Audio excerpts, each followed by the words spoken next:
Hello everyone. I hope आप सभी बहुत ही अच्छे होंगे। तो जैसा मैंने कल पोस्ट किया था एक्स पे भी और यूट्यूब के कम्युनिटी पोस्ट पे भी किया था कि मैं आज अफोर्डेबल हाउसिंग सेगमेंट में एक अच्छी कंपनी है, बहुत ही अच्छी कंपनी है। इनफैक्ट काफ़ी अच्छे रेट से ग्रो कर रही है और कंसिस्टेंटली ग्रो कर रही है। 30% से इसका एयूएम ग्रोथ होता है ईयर ऑन ईयर, और सीक्वेंशियली भी काफ़ी टाइम से ये अच्छा ग्रो कर रही है। ठीक है। तो वाई हाउसिंग सेक्टर और why particularly affordable housing sector? तो सी होता क्या है ना, एक जो हाउसिंग साइकिल होती है इंडिया में पर्टिकुलरली, वो थोड़ा लॉन्ग डेटेड होती है। जैसे मैंने होटल का बताया आपको, वो तो और ज़्यादा लॉन्ग डेटेड होती है, जो पिछली वीडियो में मैंने बताया था। लेकिन जो हाउसिंग सेक्टर है, हाउसिंग उसका जो साइकिल होता है वो टिपिकली 6 to 8 ईयर्स का होता है। ठीक है। तो इससे अब क्या होता है, अभी जैसे परसों आप देखेंगे 3-4 दिन पहले जेफरीज का भी रिपोर्ट आया, तो उन्होंने भी उसमें ये लिखा था कि 10% कैगर से हम एज्यूम कर रहे हैं, हम एक्सपेक्ट कर रहे हैं कि नेक्स्ट 3-4 ईयर्स में हाउसिंग सेक्टर ग्रो करेगा, and we are in the middle of that cycle yet. तो हमने अभी मतलब साइकिल स्टार्ट नहीं करी है, साइकिल स्टार्ट हो चुकी है, बिकॉज अफोर्ड हाउसिंग सेक्टर काफ़ी टाइम से अच्छा कर रहा है, रियल स्टेट काफ़ी टाइम से अच्छा कर रहा है। कुछ साल हो चुके हैं इनको, तो हम अभी मिडिल में है साइकिल के, और मतलब it's not too late to make an entry or to make an allocation in the affordable housing segment।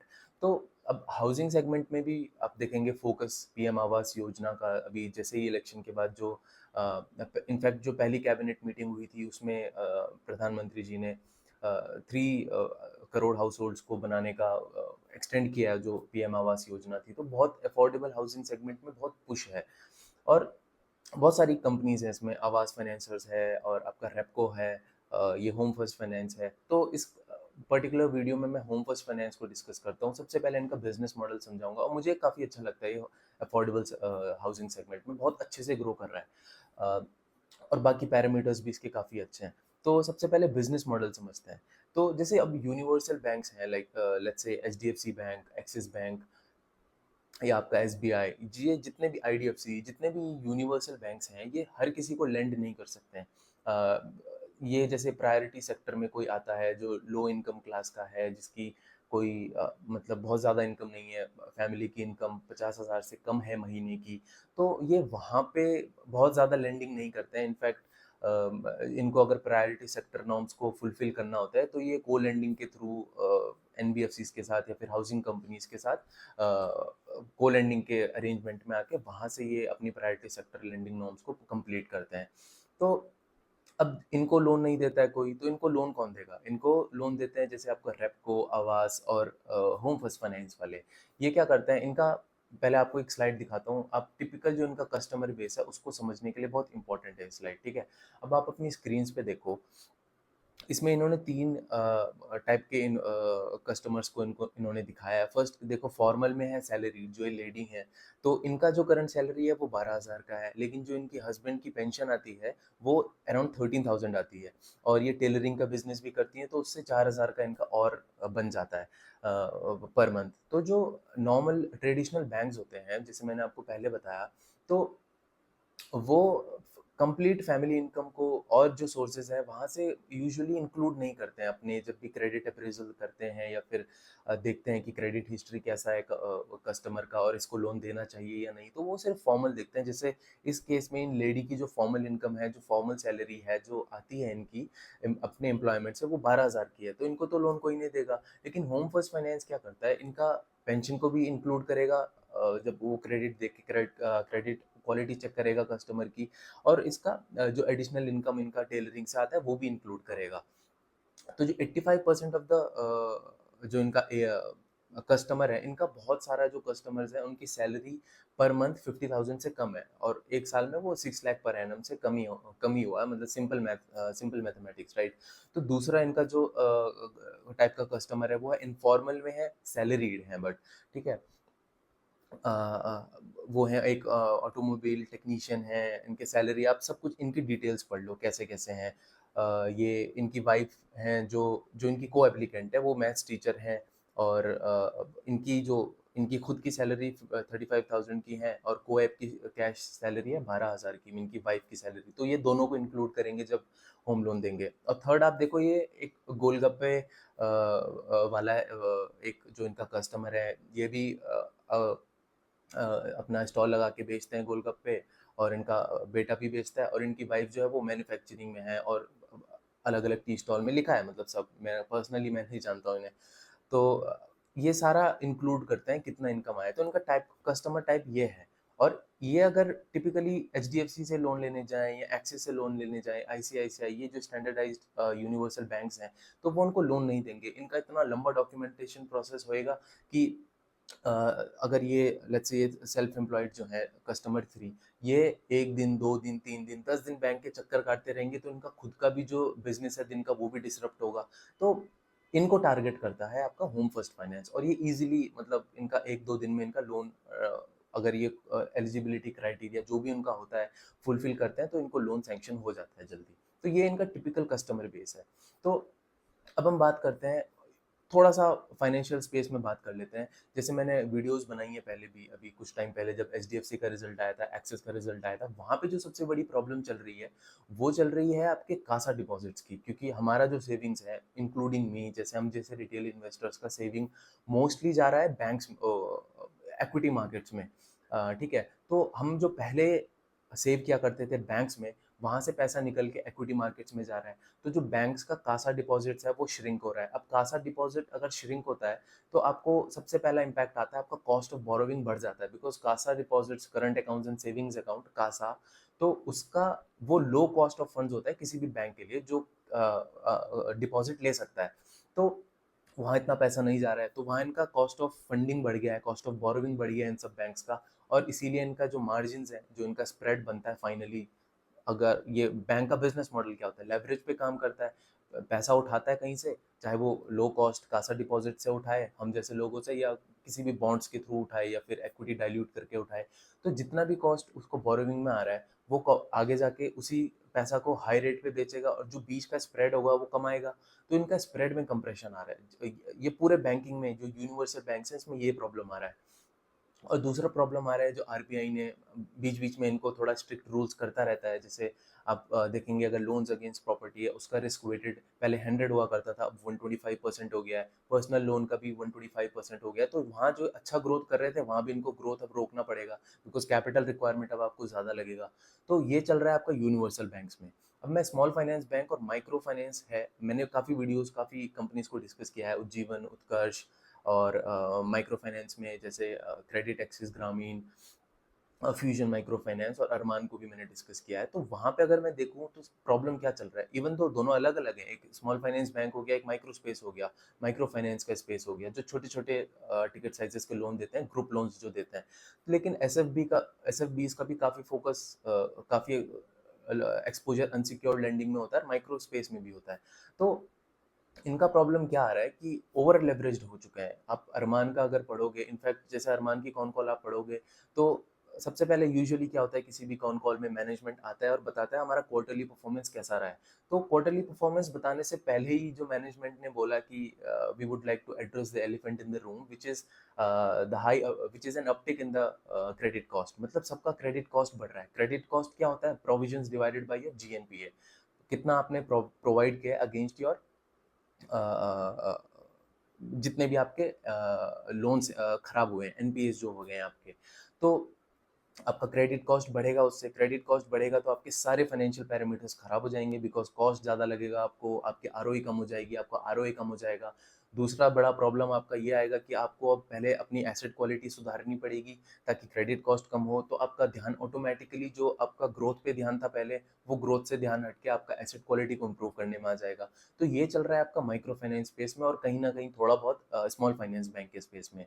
तो वहाँ पे भी दिक्कत आ रहा है। और अरमान का जैसे आप देखेंगे, उसकी कॉन कॉल पढ़ेंगे, तो उन्होंने यही कहा है कि बहुत टाइम से हम यही चीज़ कह रहे हैं, एक कस्टमर ओवर लेवरेज हो चुका है, ओवर लेवरेज हो चुका है। इनफैक्ट जो अप्रैल 2021 में या 22 में जो डीरेगुलेशंस हुए थे, पहले ये होता था कि 1.5 लाख, एक कस्टमर 1.5 लाख का ही उस पे एक्सपोजर हो सकता है, चाहे आप चाहे वो फ्यूजन से भी उठाए, अरमान से भी उठाए पैसा, और क्रेडिट एक्सिस से भी उठाए, किसी से भी उठाए, उस पे लोन का एक्सपोजर 1.5 लाख हो सकता है।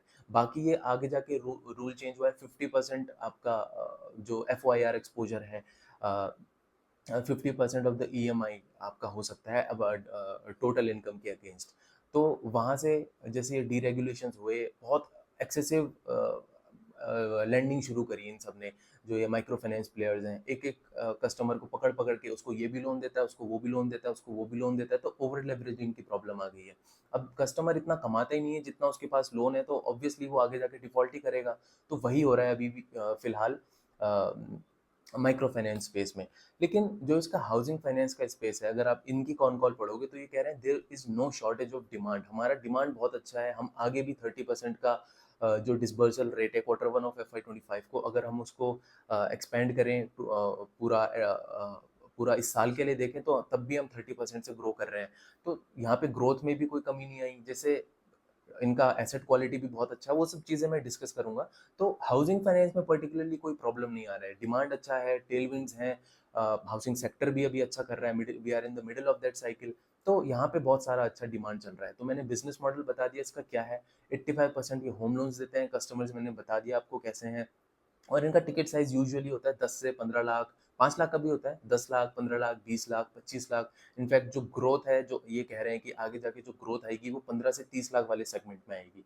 तो इनका टिकट साइज बहुत ज़्यादा नहीं है, इसीलिए अफोर्डेबल में भी है। प्राइम लोन्स अलग होते हैं, वो हम आगे जाके कभी किसी और वीडियो में डिस्कस करेंगे, जब वहाँ की कंपनी को डिस्कस करेंगे। तो ये आपका है चल रहा हाउसिंग स्पेस में। हाउसिंग स्पेस में कोई ऐसा मुझे कोई प्रॉब्लम नहीं लगा। थोड़ा यील्ड का प्रॉब्लम है, लेकिन वो पूरे फाइनेंशियल स्पेस में ही प्रॉब्लम है, चाहे कोई भी आप बैंक लो।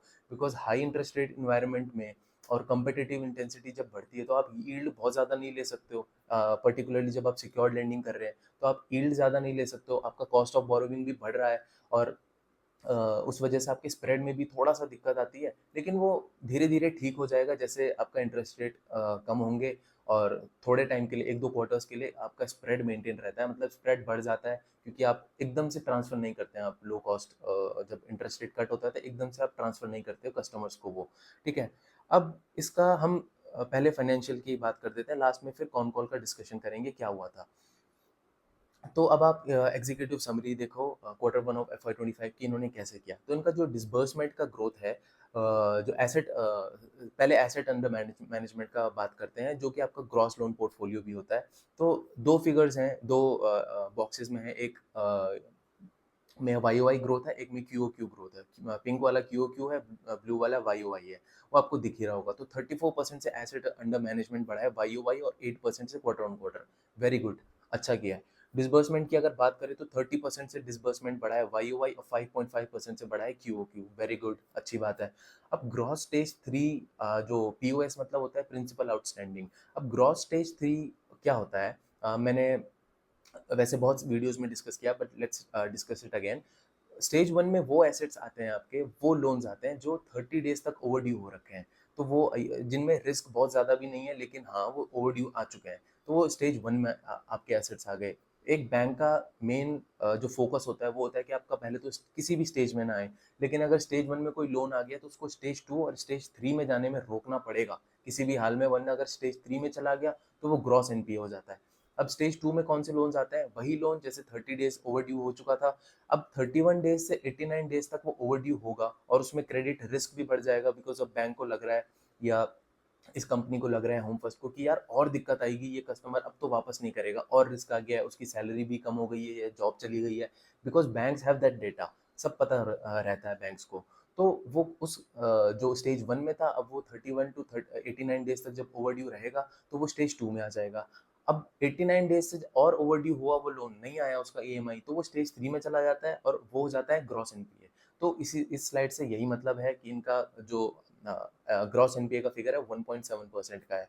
और फिर हम स्प्रेड की बात करें तो 5.2%। स्प्रेड मैंने बताया आपको क्या होता है, किस कॉस्ट पे आप फंड उठा रहे हैं, बोरो कर रहे हैं, और किस पे आप आगे दे रहे हैं। तो इनका यील्ड जो होता है, यील्ड मतलब किस पे आप आगे दे रहे हैं लोन, होम लोन्स या फिर लोन्स अगेंस्ट प्रॉपर्टी। तो टोटल जो इनका क्यूमुलेटिव यील्ड है ब्लेंडेड, वो है 13.5% का, और इनका कॉस्ट ऑफ बोरिंग अराउंड 8.5 8.6 है। तो आप अगर उनको सब्सट्रैक्ट करेंगे तो आपका 5.2 का स्प्रेड आ जाएगा। स्प्रेड आपको कम लग रहा है, 50 basis points YOY, 20 basis points QOQ, because इन्होंने पिछले 5 क्वार्टर्स से जो हम इनका PLR रेट होता है, प्राइम लैंडिंग रेट, वो इन्होंने बढ़ाया भी नहीं है। अभी इन्होंने बढ़ाया 1 अगस्त से 2024 से वो इम्प्लीमेंट हो चुका है, लेकिन बहुत टाइम से उन्होंने रेट नहीं बढ़ाया था, और पूरे जो आपका इंडस्ट्री है उसमें कॉस्ट ऑफ बोरोविंग भी बढ़ रही है, because obviously higher interest rate environment में कॉस्ट ऑफ बोरोइंग बढ़ेगी, तो इनका स्प्रेड अभी कम है, लेकिन कंपनी का ये कहना है कि स्प्रेड जाके हम मेंटेन करेंगे आगे, क्योंकि इनका अभी 10,000 सीआर का एयूएम क्रॉस हो गया, तो अब क्रेडिट रेटिंग एजेंसीज इनको अगर रेट करेंगी आगे जाके, तो कंपनी ने कहा है कि हमें मतलब it's not a matter of when they will sorry, it's not a matter of if they will do it credit upgrade, it's a matter of when they will do it. तो ये सोच रहे हैं अगले 12 महीने में इनका कॉस्ट ऑफ बोरोइंग कम हो जाएगा because of credit rating update, तो 10 बेसिस पॉइंट्स का वहाँ पे कॉस्ट ऑफ बोरोइंग कम होगा। और इन्होंने अभी जो 35 बेसिस पॉइंट्स का पीएलआर रेट जो मैंने अभी बताया, प्राइम लेंडिंग रेट, वो भी इन्होंने बढ़ाया है, तो फर्स्ट अगस्त से वो बढ़ चुका है, और इस क्वार्टर में 15 बेसिस पॉइंट्स का इनको अपटिक मिलेगा आपके स्प्रेड पे। तो स्प्रेड यहाँ से जाके बढ़ेंगे ही, जितना मुझे समझ आया। ऑब्वियसली इमीडिएट नहीं बढ़ेंगे, तो थोड़ा सा long term, medium to long term में जाके 5.2 तो एटलीस्ट ही मेंटेन करके चलने वाले हैं यहाँ से। ओपेक्स टू एसेट्स अगर आप देखें 2.7% का है, विच इज़ गुड बिकॉज ये बैंक ना एक्चुअली ग्रो भी कर रहा है, क्योंकि इसका मेन प्रोमिनेंस हुआ करता था गुजरात में, फिर ये महाराष्ट्र और तमिलनाडु में भी आए। गुजरात में भी आई थिंक 30% का पोर्टफोलियो उनका हो चुका है, पहले ज़्यादा था, और महाराष्ट्र और तमिलनाडु में 13-14% ईच वहाँ पे पोर्टफोलियो है। अब ये तेलंगाना में और धीरे धीरे यूपी, एमपी, यहाँ पे भी एक्सपेंड कर रहे हैं धीरे धीरे। तो जब ब्रांचेस खोलेंगे, अपना पूरा वहाँ पे एम्प्लॉयज़ को बैठाएंगे, तो उसका खर्चा आता है, तो ऑपरेशनल एक्सपेंडिचर थोड़ा ज़्यादा ही रहेगा इस बैंक का, because it's growing and it's okay. ये 5 ईयर्स में इनका गाइडेंस है कि ये ओपेक्स टू एसेट्स इनका 2.5 तक आ जाएगा। Opex to asset by the way होता क्या है, operational expenditure divided by asset, मतलब जो इनका लोन्स वगैरह हैं, तो मतलब इट्स नो ब्रेनर। डीपीडी 30 अगर हम देखें, प्रिंसिपल आउटस्टैंडिंग, डीपीडी क्या होता है, डेज पास ड्यू। मैंने आपको कल बताया था कि ये सब चीज़ें मैं डिस्कस करूंगा। डेज पास ड्यू क्या होता है आपका, वही अगर 30 प्लस डीपीडी, मतलब ईएमआई को ना आए हुए 30 प्लस डेज हो चुके हैं, मतलब उसमें 60 प्लस डीपीडी भी आएगा, 90 प्लस डीपीडी भी आएगा। 60 प्लस 90 प्लस यहाँ पे डिनोट करते हैं नंबर ऑफ डेज को, तो ऑब्वियसली 90 प्लस डीपीडी वो चला जाता है जीएनपीए में, एनपी हो जाता है वो। तो डीपीडी 30 प्लस देखो यहाँ पे क्या है, 2.9%। फ्लैट है वाई वाई, और 10% का इंक्रीज है Q O Q, not a major increase. और पैट इनका है 27% से पैट बढ़ा है। इनका डिसबर्समेंट चलो वो मैं इनकम स्टेट में आगे जाके डिस्कस करूंगा। PAT Q O Q Y O Y दोनों अच्छे से बढ़ा है, तो यहाँ पे भी कोई दिक्कत नहीं है। रिटर्न ऑन एसेट्स भी कंपनी का अच्छा है 3.6% का, आगे जाके और बढ़ सकता है ये, मतलब स्कोप होता है, छोटा बेस है, हाउसिंग फाइनेंस है, थोड़ा और जाके आगे बढ़ सकता है। अगर हम रिटर्न ऑन इक्विटी की बात करें तो 16.3 है। Return on assets in company का वाई 30 बेसिस पॉइंट से डिक्लाइन किया है, वो एक नोट करने वाली चीज़ है। बाकी रिटर्न ऑन इक्विटी क्या होता है, अपने पैसे पे जो अपना कैपिटल है कंपनी के पास, उस पे ही कितना ग्रो कर रही है, उसमें लेवरेज नहीं लेते हैं, उसमें डेट को इंक्लूड नहीं करते हैं, ठीक है। तो which is your net profit divided by your equity, share holders equity. तो 16.3 है, कंपनी पहले 15 पॉइंट समथिंग पे हुआ करती थी, और 50 टू 75 बेसिस पॉइंट्स यहाँ से भी कंपनी का कहना है हम हर साल अपने आरओई को बढ़ाएंगे, जब तक कि 17-18% एटलीस्ट ना हो जाए, और ये आरओई भी यहाँ से इंक्रीज ही होगा, ठीक है। अब आरओई इंक्रीज कैसे होगा, वो ये बैंक को लेंडिंग भी करता है। इन्होंने अभी शुरू किया है, समझना शुरू किया को लेंडिंग को, कि वो प्रोसेस क्या है। को लेंडिंग क्या होता है बेसिकली, कि जैसे ये होम फर्स्ट फाइनेंस है, तो ये किन लोगों को लोन देता है, जो अंडर सर्व्ड होते हैं। अब आरबीआई क्या कहता है, जो बड़े बैंक्स हैं, यूनिवर्सल बैंक्स हैं, एचडीएफसी, आईसीआईसीआई, कि 40% of your incremental lending should go to priority sector, वहाँ पे आपकी जानी चाहिए। अब जो प्रायोरिटी सेक्टर है, ऑलरेडी होम फर्स्ट फाइनेंस तो उनको केटर ही करता है। तो को लेंडिंग में क्या होता है, अब देखो नाम से को लेंडिंग, आपस में मिलके लेंड करते हैं। तो इनके जैसे को lending partner let's say HDFC bank है, तो मोस्टली क्या होता है, 80-20 का रेशियो होता है। 80% कैपिटल किसी लोन का एचडीएफसी प्रोवाइड करेगा, 20% कैपिटल आपका होम फर्स्ट फाइनेंस प्रोवाइड करेगा। और इससे को लेंडिंग से फायदा क्या होता है, बहुत फायदे होते हैं को लेंडिंग के। सबसे पहले आपका कॉस्ट ऑफ फंड कम हो जाता है।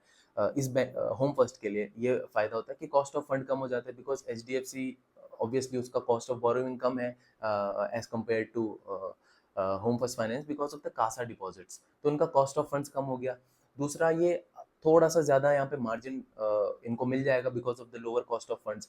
और तो ये आरओई एक्रेटिव प्रोडक्ट हुआ, और दूसरा, इन एचडीएफसी बैंक को क्या फायदा होता है, आरओई एक्रेटिव, मतलब आरओई यहाँ से इंक्रीज ही होगा, जितना ऑलरेडी कर रहे हैं उससे कम तो नहीं होगा। अब एचडीएफसी बैंक को क्या फायदा है, वो अपनी प्रायोरिटी सेक्टर लेंडिंग नॉर्म्स को कंप्लीट कर सकता है, फुलफिल कर सकता है बाई को lending with home first finance. तो ये फायदा होता है को लेंडिंग का।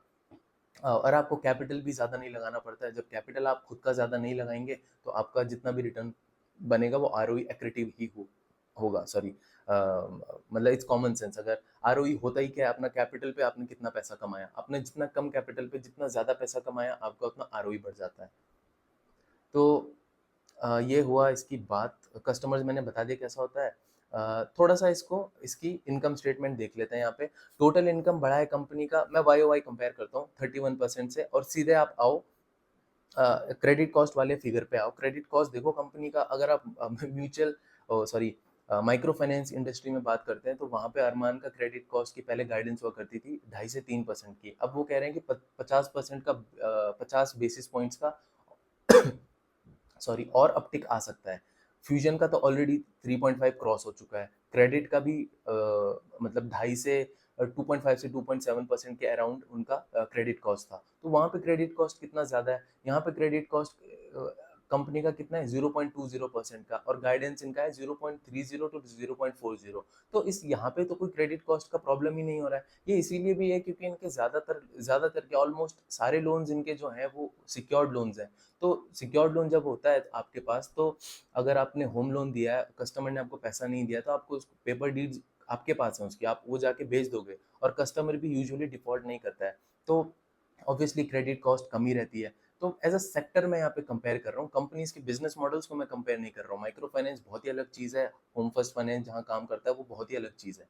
हर सेगमेंट में टिकट साइज से ले लो, स्प्रेड से ले लो, कस्टमर प्रोफाइल से ले लो, सब अलग है। बट एज अ सेक्टर मैं कह रहा हूँ वहाँ पे इतना प्रॉब्लम चल रहा है, क्रेडिट कॉस्ट आपका इतना हाई हो चुका है। यहाँ पे क्रेडिट कॉस्ट अभी मतलब बहुत ही कम है यार, 0.20% का क्रेडिट कॉस्ट आ रहा है। बाकी आप अगर प्रॉफिट आफ्टर टैक्स देखेंगे 27% से बढ़ा है। ऑपरेटिंग लेवरेज नहीं मिला है कंपनी को। ऑपरेटिंग लेवरेज होता है when your PAT growth, bottom line का जो आपका ग्रोथ होता है वो ज़्यादा होता है रेवेन्यू ग्रोथ से। तो यहाँ पे नहीं है, लेकिन कोई ऐसा प्रॉब्लम वाली बात नहीं है, बिकॉज बैंक ये कंपनी अभी ग्रो कर रही है, एक्सपैंड कर रही है, तो इसका ऑपरेशंस में बहुत खर्चा होता है, ऑपरेटिंग एक्सपेंसेस ज़्यादा है, दैट्स वाई ऑपरेटिंग लेवरेज नहीं मिला है इसको। ठीक है, ये हुई इनकम स्टेटमेंट की बात। अभी हम बात करते हैं स्प्रेड्स की कंपनी के। ये बहुत इंपॉर्टेंट होता है किसी भी के लिए। तो इन्होंने दो चीज़ों के स्प्रेड दिए हैं, यील्ड, कॉस्ट ऑफ बोरोविंग और स्प्रेड, दोनों चीज़ों के दिए हैं। एक तो एक्सक्लूडिंग को लेंडिंग और एक है विद को लेंडिंग। तो आप को लेंडिंग में देखो, पहले लास्ट 5 क्वार्टर्स का भी दिया है, लास्ट 5 ईयर्स का भी दिया है, लास्ट 5 क्वार्टर्स का भी दिया है। तो अगर आप देखेंगे तो मैं लास्ट 5 क्वार्टर्स की बात करता हूँ और एक्सक्लूडिंग को लेंडिंग की बात करूंगा। ठीक है, तो ग्रे वाला है वो पोर्टफोलियो यील्ड की जो लाइन है, ब्लू वाली नहीं। अ, अ, चलो मैं एक्सक्लूडिंग को लेंडिंग नहीं, मैं पहले वाला समझाता हूँ जो को लेंडिंग को मिला के है, बिकॉज वो सारा कुछ मतलब ट्रू पिक्चर वही देगा आपको। तो जो पर्पल वाली लाइन है आप देखो, जो आपका पोर्टफोलियो यील्ड है वो 13.4% का है। अब कॉस्ट ऑफ बोरोविंग क्या है आपकी 8.3। तो अगर आप दोनों को सब्सट्रैक्ट करेंगे, portfolio yield minus cost of borrowing, तो आपका आ जाएगा स्प्रेड। अब स्प्रेड आप देखो, एक्सक्लूडिंग की मैं बात कर रहा हूँ, जो ब्लू कलर से है, स्काई ब्लू नहीं, जो ब्लू कलर से, तो 5.1 का है। और एक्सक्लूडिंग भी अगर आप देखेंगे तो 5.2 पे है, जो मैंने आपको पहले बताया। तो आप स्प्रेड ऐसे देख सकते हैं, स्प्रेड होता क्या है। कलेक्शन एफिशिएंसी कंपनी की 98.5% है, मोटा माटी सेम ही है, कोई बहुत फर्क नहीं पड़ा है। और ये आप कंपेयर करेंगे माइक्रो फाइनेंस स्पेस से, तो वहाँ पे कलेक्शन एफिशिएंसी ऐसी तैसी हो रखी है, बिकॉज कलेक्शन हो ही नहीं रहा है, रिकवरीज आ ही नहीं रही हैं। अब आप जो लास्ट स्लाइड है वो चेक करो, फिर मैं कौन कॉल की बात करता हूँ आपका। अच्छा, ये तो मैंने डिस्कस कर लिया है ना, डीपीडी, डीपीटी 30+ ग्रॉस स्टेज, ये मैंने डिस्कस कर लिया है इसको। अब ग्रॉस जीएनपीए का फिगर सुन लो कितना है, 1.7% का है, और एनएनपीए का फिगर है 1.3% का। जीएनपीए और एनएनपीए का डिफरेंस क्या होता है, मैंने पहले बताया कि आप प्रोविजंस को साइड में रखते हैं प्रॉफिट में से। जैसे आपका रेवेन्यू आया, फिर ग्रॉस प्रॉफिट हटा, फिर आपकी फाइनेंस कॉस्ट वगैरह सब कुछ आई, एबिटा वगैरह, वो तो चलो दूसरे केसेस में होता है एबिटा। लेकिन यहाँ पे आपका धीरे धीरे सारी कॉस्ट हटती रहती है। इधर ऑपरेटिंग एक्सपेंसेस आ गए, आपका डायरेक्ट कॉस्ट हट गई, आपकी फाइनेंस कॉस्ट हट गई, आपका फिर आपका लास्ट में जब प्रॉफिट आने वाला होता है नेट प्रॉफिट, तो बैंक थोड़े प्रोविजंस खींच लेता है based on the ECL framework, जो इनकी ईसीएल मॉडलिंग होती है, एक्सपेक्टेड क्रेडिट लॉस। कई बैंक्स ईसीएल मॉडलिंग को फॉलो करते हैं सिर्फ, कई जाते हैं over and above ECL modelling. ECL model आपका जब भी आप रन करते हैं तो आपको एक इंडिकेशन मिलता है कि आगे जाके कितना क्रेडिट लॉस होने वाला है, एनपीएस होने वाले हैं, तो आप उस सिमिलर मैग्नीट्यूड में आप प्रोविजंस को साइड रखते हैं, फिर आप प्रॉफिट दिखाते हैं। तो प्रोविजन जितना कम रखेगा बैंक साइड, उतना ऑब्वियसली बैंक का प्रॉफिट बढ़ेगा।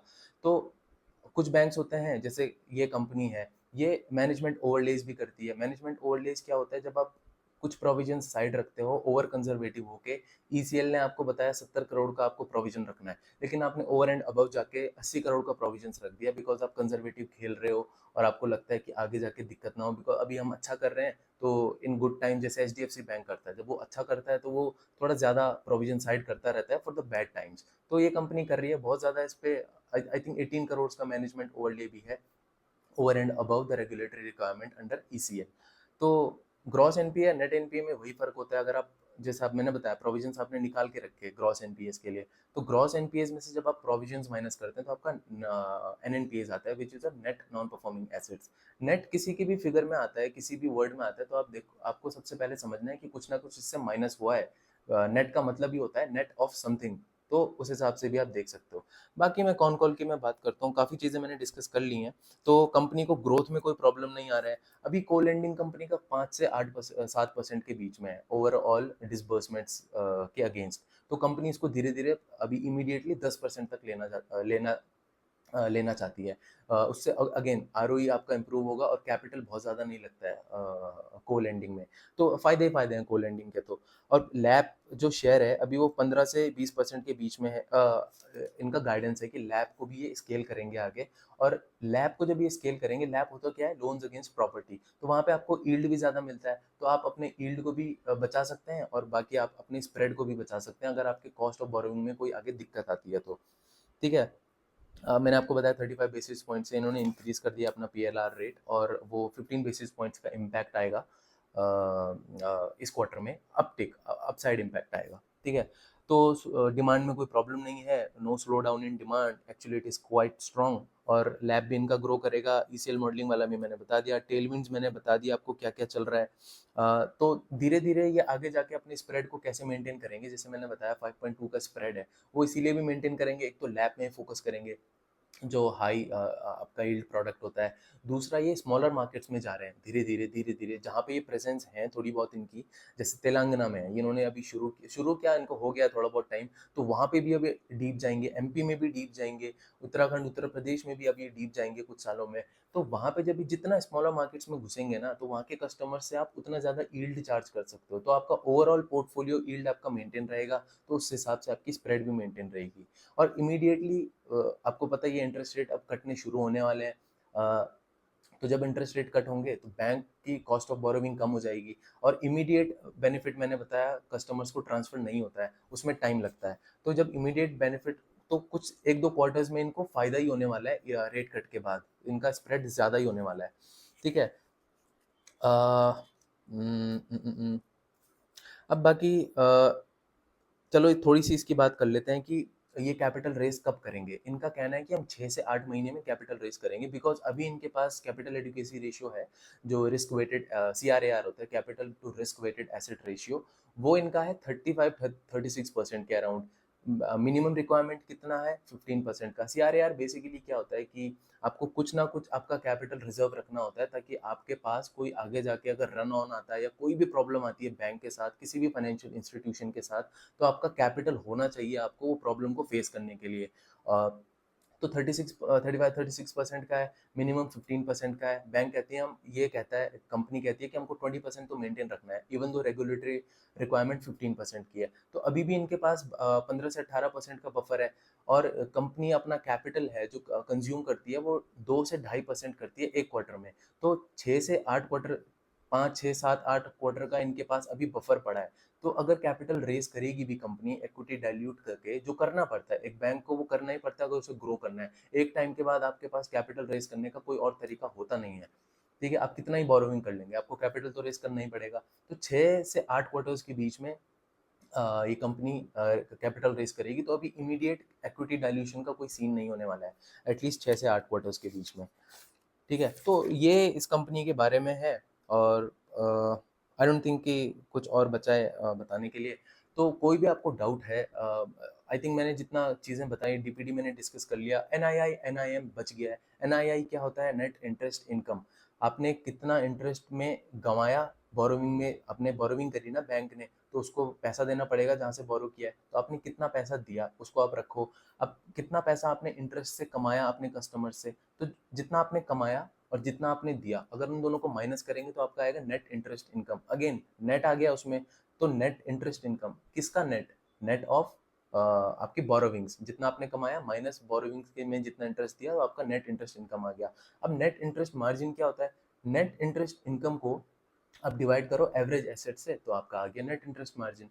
तो बहुत सिंपल है। आई थिंक मैंने सारी चीज़ें डिस्कस कर ली हैं। कलेक्शन एफिशिएंसी क्या होता है वो भी आप समझ लो कि आपने सपोज 100 रुपये इकट्ठा करने थे ईएमआई में इस क्वार्टर में, लेकिन आपने करे सिर्फ 98, तो कलेक्शन एफिशिएंसी कितनी हुई? 98% की। तो ये होता है कलेक्शन एफिशिएंसी, जितनी द मोर द बेटर, उस हिसाब से। बाकी सारे जो मैंने बताया था, प्रॉमिस किया था, वो सब मैं डिस्कस कर चुका हूँ। फिर भी अगर किसी भी कॉन्सेप्ट को लेके, पर्टिकुलरली इस वीडियो को लेके आपको कोई भी डाउट है, कोई भी कॉन्सेप्ट अगर समझ नहीं आया है या मेरे से मिस हो गया है, तो आप मुझसे पूछ सकते हैं कमेंट्स में। मैं कोशिश करूँगा, I will respond to your query to the best of my knowledge. बाकी करते हैं नेक्स्ट वीडियो में कुछ और कंपनी को discuss, may be housing finance को ही करूँगा, या फिर किसी भी और कंपनी को जो मुझे लगे मुझे करना चाहिए, या फिर जो मुझे इंटरेस्टिंग लगेगा। तो ठीक है, thank you so much guys.